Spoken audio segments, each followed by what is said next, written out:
Been thinking about this all damn day. Get affiliated. Pay attention. Listen closely. And turn it up. Yeah! Hey, Shade 45 Friday night, man. I told you. The man is with us, man. Chris Breezy. Now you know how many R&B offers I got after you did In My Zone? It was out the roof, man. Oh yeah, I'm always happy to kind of set the foundation and let everybody kind of follow in the footsteps. And what we do is magical. I think it was effortless. When we did the actual In My Zone mixtape, we just did that within a week. I remember I called you, I was like, yo, I got records. I got this joint, let's put this mixtape together. Let's try to do this. I got a gang of stuff. And then you put your spin on it and we just went from there. I haven't gotten a chance to talk to K-Mac, but you gotta tell him thank you for putting me in Deuces. You know what I mean? It feels good to go to every city and, you know, I got young ladies screaming my name off that song. Yes. You already know what it is. We getting it in. Deuces be popping. K-Mac be starting. He been going crazy on like his production game, his writing game. A lot of people don't know him. Like, he a new up and coming artist. Y'all gonna be checking him out. He gonna be killing the game for all the ladies. He sing and he can rap for all the hood fellas. So he do his thing both ways. Listen, Deuces, amazing. Did you see it coming? I didn't actually. I was more like, dang. Like, I put the record out and the reception, like the response on it was just like, you know what, man? Like, all the fans would hit me on Twitter like, yo, that's crazy. I love Deuces. I love this record. I love that record. But I didn't know the actual magnitude that it would bring. Like, it just blew up overnight. And I think people kind of could, I think the number one thing that they felt from it was absolute, like, they just could compare to it with their regular situation, with their, like, relationships, anything. It was just so believable and everything. In my situation. Was that song specifically about somebody? Well, my experience is, a lot of my music is always about somebody, whether it being the people they think that it is or people they don't think it is. So, like, I just try to make as much music that's appropriate and relatable as possible. Now the remix, who sent you the first verse out of everybody? The first verse, actually, let me think. T.I. sent me the first verse. Tip actually sent me the first verse because I know we did a record together that's coming out real soon. It's crazy. It's called Get Back Up. But he had sent me the first verse because I was like, yo, man, let's put this remix together. I remember we were at Greenhouse, me, him, and Drake. We were in New York at Greenhouse, and we were just in the club just talking. He said, man, we need to do the remix.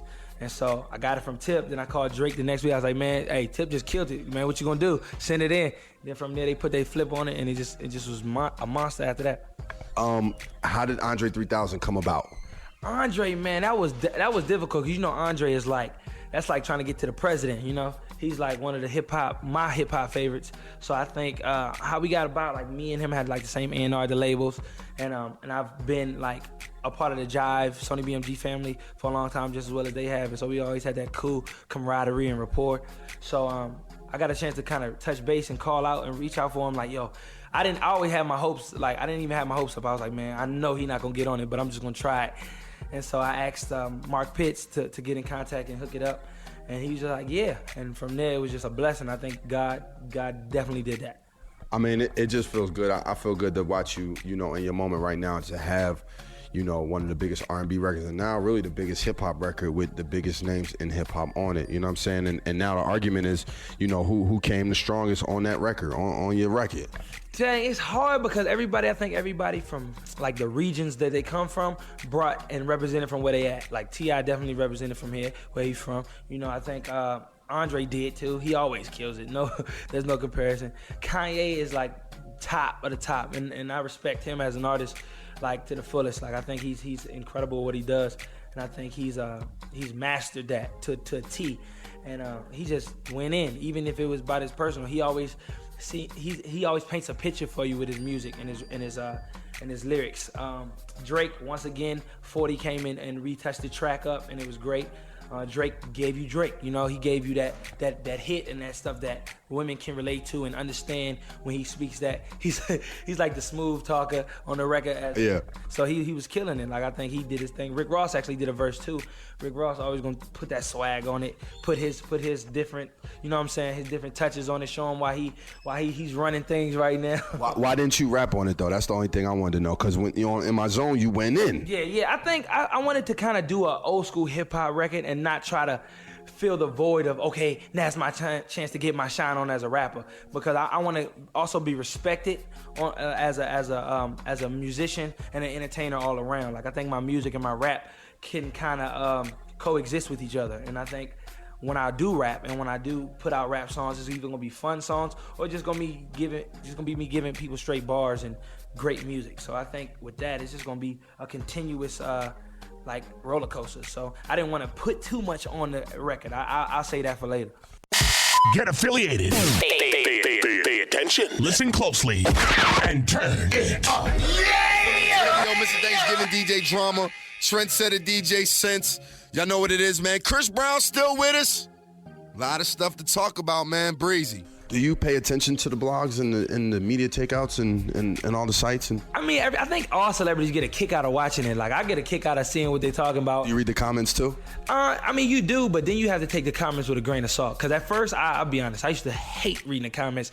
Like, 'cause they used to eat me up, and it used to hurt. Because I mean, anybody that's a human being will feel some way or feel some kind of pain if somebody's disrespecting them or saying bad things about them. That's anybody, but I look at it like it's funny now, because it's just it actually makes me feel good that somebody even would comment, because if they didn't care, it's hating me is like loving me, because you have to use the same amount of energy to put into me. So that means you're loving me right now. So I really don't care. It's fun to me. Seeing, cameras always on you and all the time and paying attention. When you're, with females, does it make it difficult to maneuver or just to even get to know somebody from, everybody really on your back?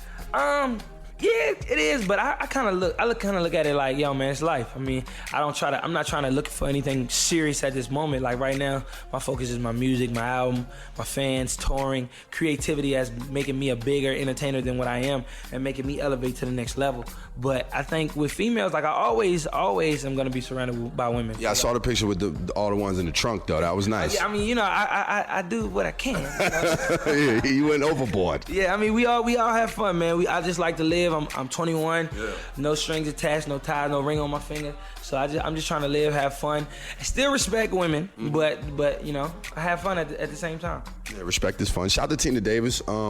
She's in the house. She's ready to go. It's funny because I don't know if you guys remember, but I met you a long time ago. We were in Philly on my man Q Deezy show, and I went up to go do Deezy show.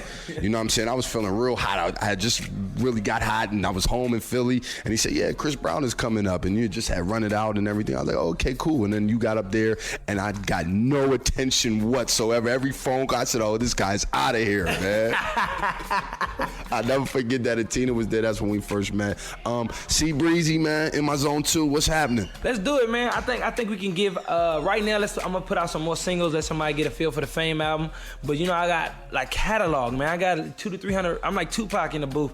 So I just always record songs, always singing songs, writing all the time. And a lot of people don't know I write. Let me state that. I actually spend my heart, sweat, tears, and everything in the studio, in the booth, writing with my team, K-Mac, 7, like so many people, and we just go in there and always be creative. So like with the Deuces, me and K-Mac with the new song, Yeah 3 Times, and No Bullshit, me and K-Mac. So like it's just really records that I've been writing, and people don't know. Like I wrote Rihanna's Disturbia, I wrote, I wrote Forever, Take You Down. We did so many records that I collabed with people and wrote and got a chance to be creative with my pen skills. So okay. I just wanted to state that and let people know how I get down. But as far as the In My Zone mixtape 2, we're gonna get that popping probably a little bit after the album come out, because I always want to give y'all free music, but I gotta keep the lights on. So. Most definitely, understood. Now, last question. I heard about this controversy with your new record coming out, and there's an artist or DJ in Europe or London that said it was his record or something. Yeah, I mean, I've heard his record, but I really can't compare the two. I think when I wrote the song,